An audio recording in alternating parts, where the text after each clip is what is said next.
Got a little 80% furnace change out here. We just got her out. There's no filter in this thing when I got here.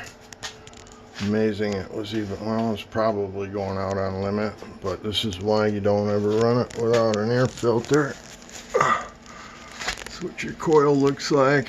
So if the furnace was in here, the only way to clean that is to take that little panel off from the outside. And as you can see, you need to cut a hole in here or take that off to get at the 3 screws that hold that little triangle piece on there. You could come in from the back if you wanted to, but yeah, do not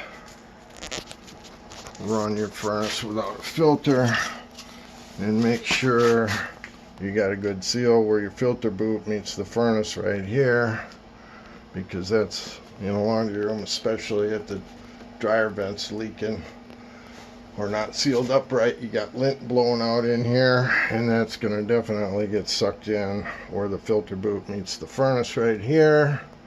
Go through the furnace if you don't have a high efficiency furnace. If you do have high efficiency, it could get stuck in the secondary heat exchanger down here right above the blower motor.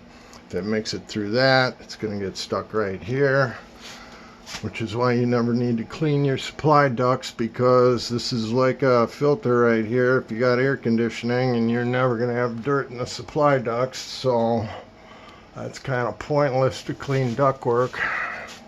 Even returns, because if you have your filter in like you should, anything in here is never going to get through the filter, and if it does, it'll get stuck here. So pointless to clean ducts.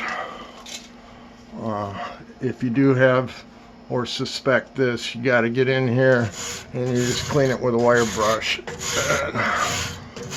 that dirt falls right out of there. So that's how that's done. Don't run without a filter.